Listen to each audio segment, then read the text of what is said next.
Olá, meus amigos, feliz ano novo, sejam todos bem-vindos. Espero que todos estejam bem.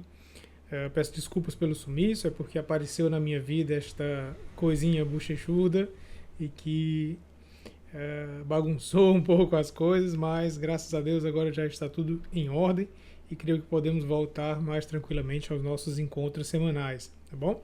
Estamos hoje falando sobre o quarto livro da obra Contra as Heresias, de Irineu de Lyon, ou Santo Irineu. Quarto livro este que traz como título Continuidade entre o Antigo e o Novo Testamento, e que o objetivo do livro, como fica claro pelo título, é justamente estabelecer a unidade entre os dois testamentos. É claro que, além disso, Santo Irineu vai nos apresentar diversas outras teses. Na verdade, Santo Irineu é bastante rico nessa apresentação de teses, como nós iremos ver no decorrer do vídeo. E em especial essa ideia de unir esses dois testamentos, ela não é nova, nós já vimos quando estudamos Policarpo de Esmirna, lembrando que Santo Irineu ele foi um estudante, foi um ouvinte de Policarpo de Esmirna, que por sua vez foi um discípulo do apóstolo João. Então nós temos aí uma continuidade apostólica até Santo Irineu, como já havíamos discutido em vídeos anteriores. Então, na abertura do livro, Santo Irineu deixa claro que seu intuito não é destruir os gnósticos, mas sim apresentar para eles, corrigi-los para a verdadeira gnose, ou seja, para o cristianismo. Tá bom? Meu nome é Davi Saboia Brito, seja muito bem-vindo ao canal Nossa Filosofia Bárbara.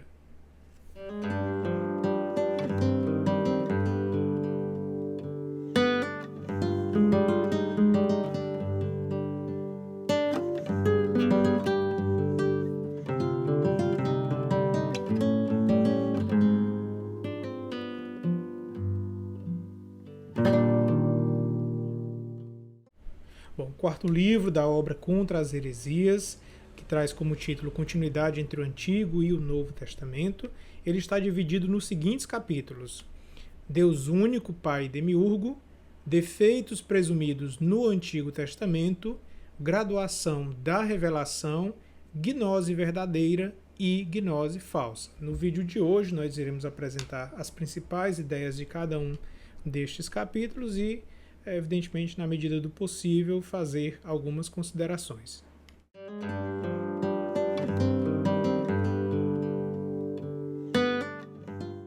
Bom, neste capítulo, como o próprio nome indica, Santo Irineu irá argumentar sobre a unicidade de Deus. Este é um dos principais temas para Santo Irineu e esta ideia irá percorrer não apenas este capítulo, como toda a obra. Bom, para isso, Santo Irineu irá fazer uso de diversas falas, tanto do Novo quanto do Velho Testamento, e inicia a obra nos lembrando que o próprio Jesus, assim como os apóstolos, afirmou a crença no verdadeiro Deus, assim como nos ensinou a nunca reconhecer outro Pai, a não ser aquele que está nos céus, que é o único Deus e o único Pai. Com isso, o texto claramente se inicia confrontando o posicionamento dos gnósticos com os seus deuses, seus pais, senhores, éons. E, bom, aqui evidentemente nós poderemos estender a argumentação dele para diversas outras heresias. Assim como a mãe Sofia, que dentro da linguagem gnóstica é muitas vezes também se referido como terra, assim como diversos outros nomes já apresentados aqui. É evidentemente muito curiosa essa associação da mãe dos gnósticos com a terra, sendo impossível de não associar isso hoje com o culto bem conhecido, né, da Mãe Terra. Bom, o culto da Mãe Terra, ou deusa mãe, é comumente representado como uma deusa geradora de vida, da natureza, água, fertilidade, cultura, sendo a personificação da terra. Bom, é um culto provavelmente com raízes pré-históricas, sendo encontrado nas culturas babilônicas, de onde nós sabemos que o gnosticismo bastante bebeu, na cultura romana, grega e também muito comum na Índia. Então, dado o sincretismo do gnosticismo, assim como a sua parca originalidade, o culto à deusa mãe, o culto da mãe terra, ele foi absorvido com facilidade pelo gnosticismo. O culto da mãe terra foi se modificando ao longo do tempo e de forma alguma se extinguiu. Ele é parte integrante dessa nova religião mundial que diversos agentes, fazendo uso de vários órgãos mundiais, vêm lutando para implantar. Uma discussão mais detalhada sobre isso, uma vez que não é o tema deste vídeo, vocês podem encontrar no livro Impostos Globais para o Governo Mundial, de Cliff Kincaid, que foi publicado aqui no Brasil pela editora Libertatem. Bom, longe de escapar disso, tais ideias invadem o catolicismo ainda hoje, em especial aqui na América Latina, pela teologia da libertação. Bom, mas retornando ao texto, a seguir Santo Irineu irá nos mostrar que o próprio Moisés já traz essa ideia de unicidade em seus ensinamentos e, mais interessante ainda, que Cristo vai reconhecer como Criador o Deus de Moisés. Bom, essa ideia é muito interessante, porque em diversas discussões ateísticas, por exemplo, podemos encontrar em Richard Dawkins e outros escritores ateístas modernos, aquela dicotomia entre um Deus do Antigo Testamento versus um Deus do Novo Testamento. Um Deus do Antigo Testamento malvado e um Deus do Novo Testamento bonzinho. Bom, Santo Irineu já nos mostrava em seus escritos que, na verdade, isso é uma grande falácia. Tudo que tem início no tempo deve ter fim no tempo. E assim o santo vai nos explicar que é Cristo agora quem irá produzir novos frutos. Cristo é o cumprimento da lei de Moisés até João.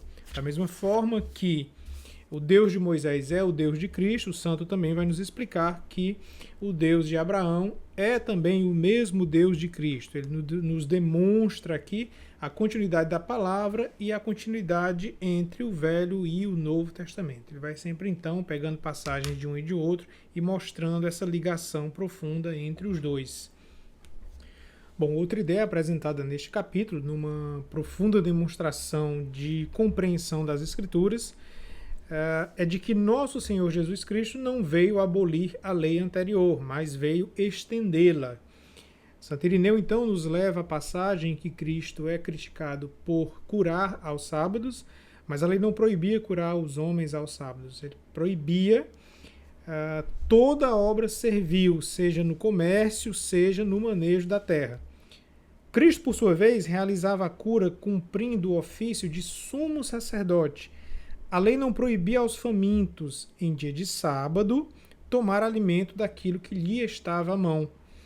Mas proibia, sim, ceifar e armazenar nos celeiros. E aos que criticavam Cristo, ele respondia: não lestes o que fez Davi quando teve fome, como entrou na casa de Deus, comeu os pães da proposição e deu aos que estavam com ele, quando era permitido só aos sacerdotes comê-los?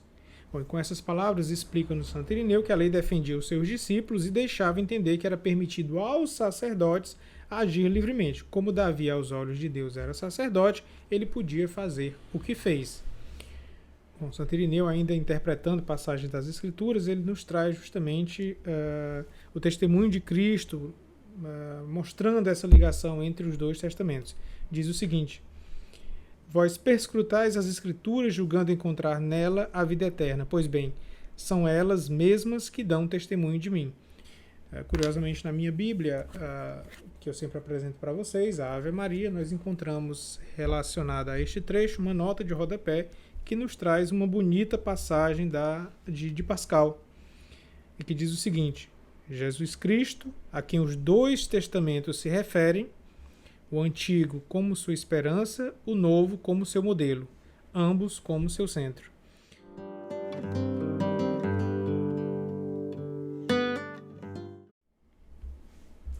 Neste segundo capítulo, Santo Irineu começa nos apresentando a ideia de que Deus é imutável, ao contrário do homem.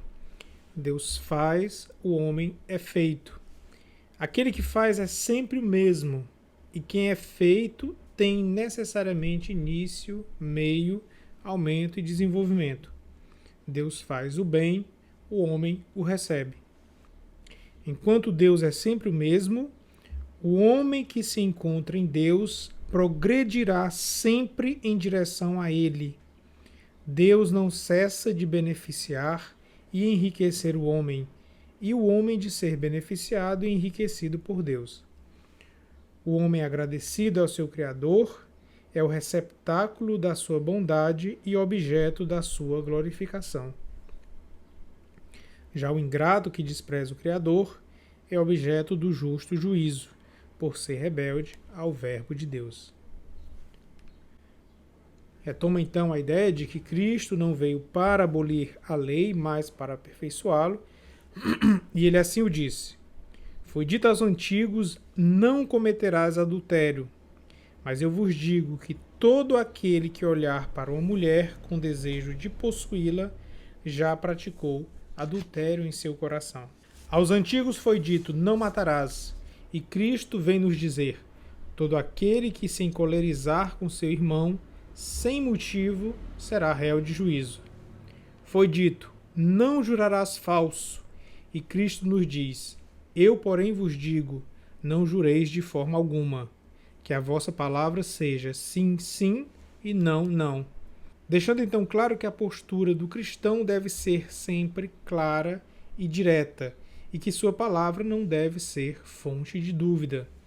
Se a vossa justiça não for maior do que a dos escribas e fariseus, não entrareis no reino dos céus. Ao cristão não é permitido apenas falar, ele deve agir. Ao cristão não é suficiente apenas abster-se das más ações, e sim de desejá-las. Cristo vem então trazer tudo isso não para abolir a lei anterior, mas para ampliá-la. Observe que a religião agora ela não serve apenas como uma representação social. Não basta apenas cumprir aqueles preceitos sociais para ser um bom cristão. Para ser um bom cristão, é preciso agora que todas essas ideias entrem no coração do indivíduo. E essa revolução, essa extensão, essa ampliação que Cristo vem então demonstrar. Ele vem, na verdade, esclarecer, por assim dizer. Mas não é por isso que a lei deve ser jogada fora. A lei tem como função educar os homens à obediência a Deus. Mas o verbo de Deus, libertando a alma, ensinou-nos a purificar o corpo voluntariamente. O homem, então, liberto de suas amarras, precisava agora seguir a Deus sem correntes. Bom, chegamos então a um ponto interessantíssimo da exposição de Santo Irineu, no qual ele vai justificar a criação do homem num posicionamento que é ainda a afirmação tradicional da Igreja. Deus não fez a criação por fins egoístas. Deus criou o homem por puro amor para fazê-lo participar de seus bens. Nas antigas teogonias, os deuses criavam o homem para satisfazer caprichos ou necessidades suas. Santo Irineu contrapõe-se a esse Deus que necessita de algo. Se o homem vem então atender a alguma necessidade de Deus, temos aí então um Deus com uma carência, o que não é possível. Então, a criação do homem não pode estar atrelada a uma necessidade de Deus. Deus não precisa do homem. Não é Deus quem é beneficiado com a criação do homem, mas o próprio homem.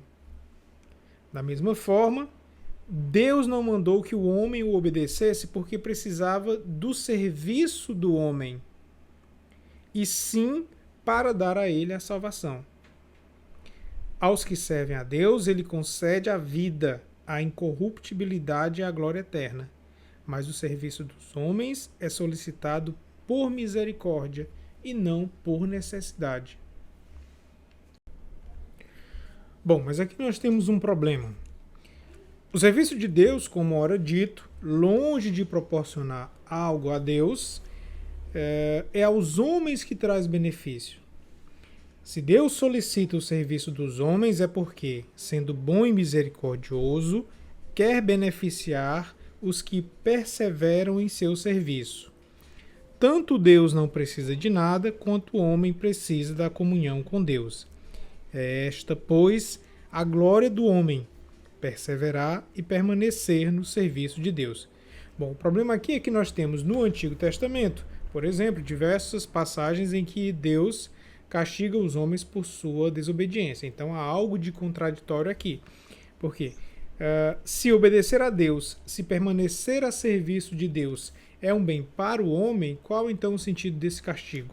Então, prevendo essa nossa argumentação, Santo Irineu, na sua inteligência, ele vai então buscar nas Escrituras diversas passagens para nos mostrar que o afastamento dos preceitos de Deus é o que causa ao homem o sofrimento. Então, quando Moisés volta com as tábuas dos mandamentos e o povo constrói o bezerro de ouro e, por seu próprio desejo, voltam ao Egito, recebem a escravidão que procuravam. Contudo, eu acho que Santo Irineu não abordou tantos exemplos quanto deveria.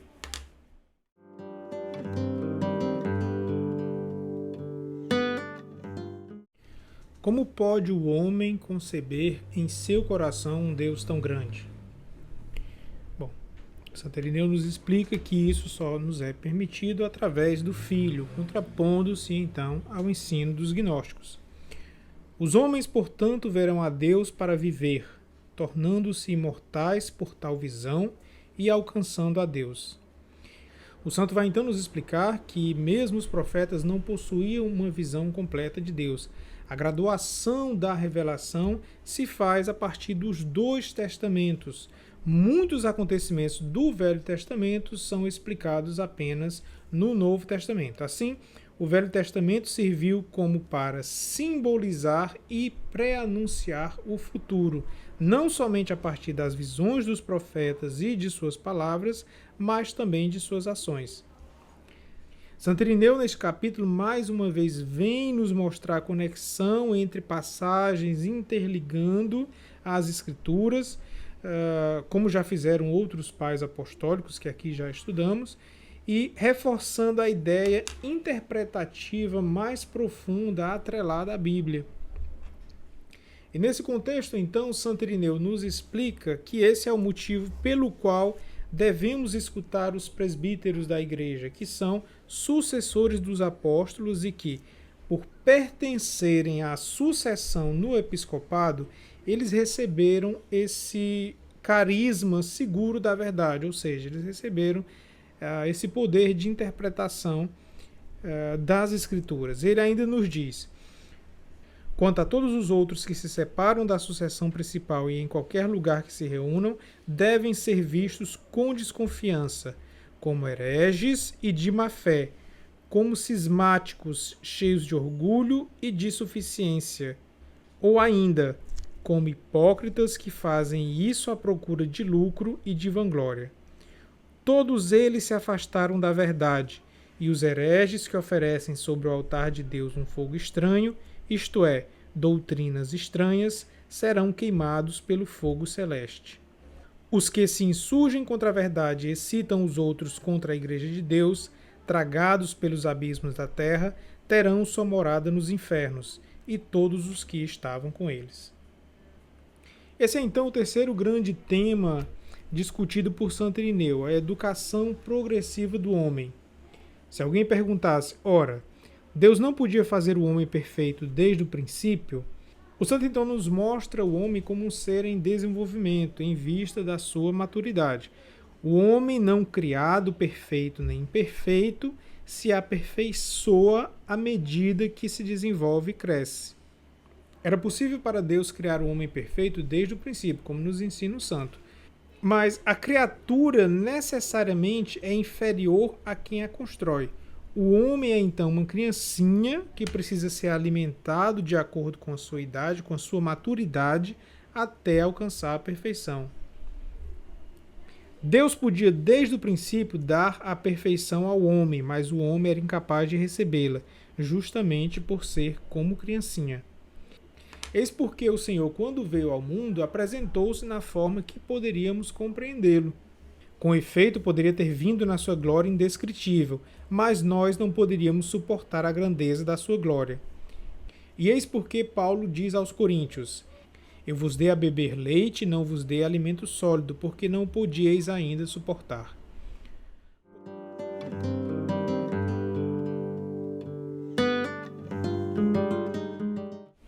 O homem recebeu o conhecimento do bem e do mal.